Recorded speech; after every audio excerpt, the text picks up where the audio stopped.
Hai teman-teman semua, kembali lagi di channel Pendapat Joseph. Saya singkat saja untuk pertandingan ini.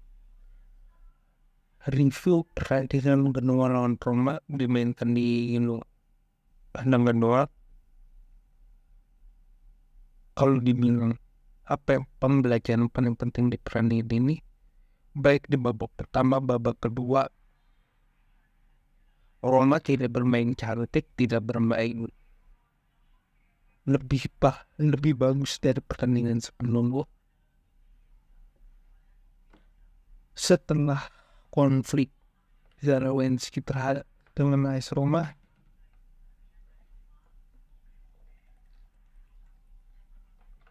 cetaknya Enzo Levy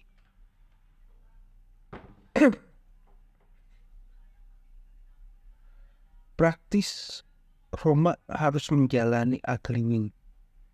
Apa itu ugly win? Ugly win adalah suatu sebutan untuk pertandingan yang gak menarik sama sekali. Inilah pertandingan yang cukup pragmatis, pertandingan yang berandalkan kadang-kadang foto atau nama besar. Yang penting itu harus menang. Itu sangat terlihat sekali dengan Roma yang mulai pertandingan pakai tendangan jarak jauh, beberapa banyak peluang terbuang. Bahkan kalau kita lebih mempercayai alur, mempercayai apa yang kita lihat dari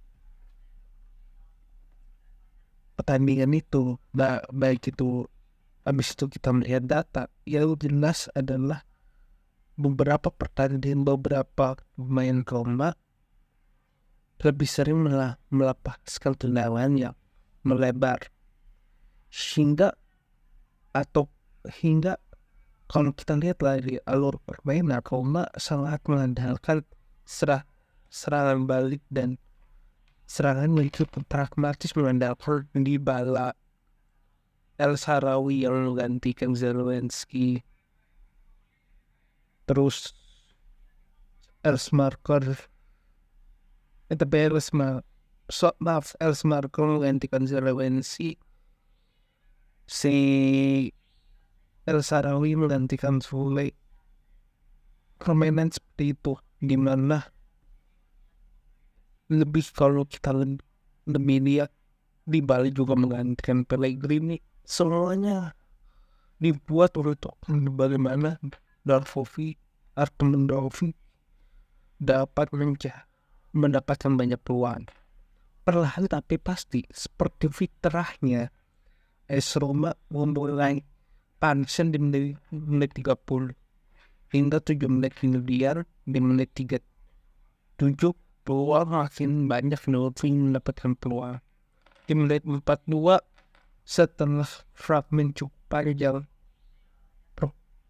keputusan mendapat gol apa tidak, Dor Artundo mampu bisa gol dari bola datar di kotak penalti, umpan datar kotak penalti, cetak gol. Dia ada kesempatan sedikit dia cetak gol. Habis itu pertandingan babak pertama berhenti setelah 7 menit perpanjangan waktu. Babak kedua ya mau diapain pun sulit. Sang marker cedera diganti Moroso.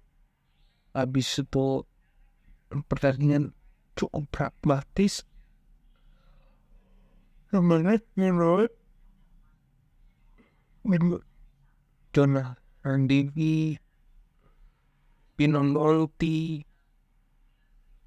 Arvavisi, Milan Belanjiri, semua pemain Genoa bermain pada sistem sesuai kemampuan mereka, di mana Gilardino ya bermainnya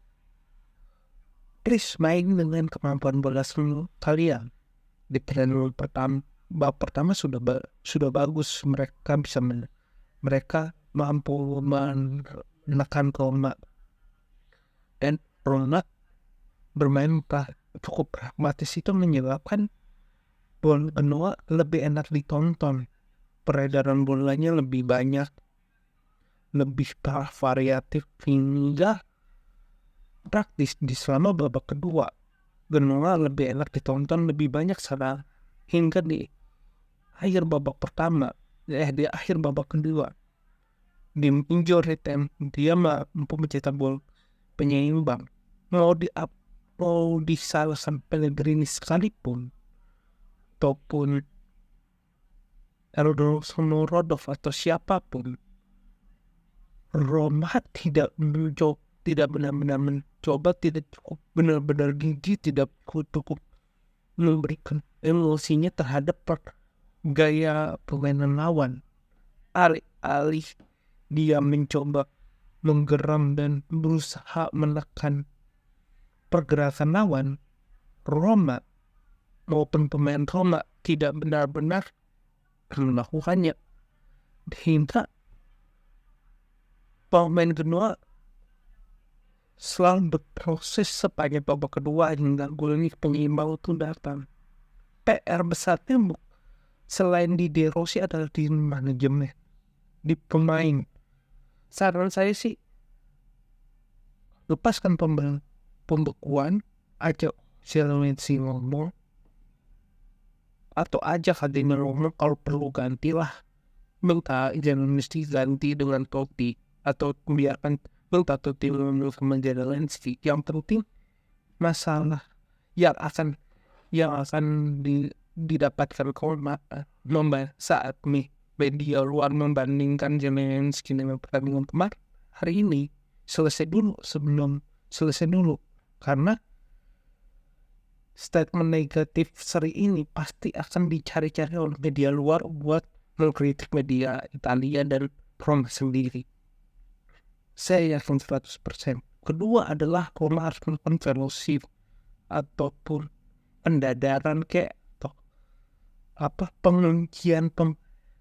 penguncian skuad Roma untuk tidak pulang ke rumah seperti dilakukan di zaman Spalletti terakhir.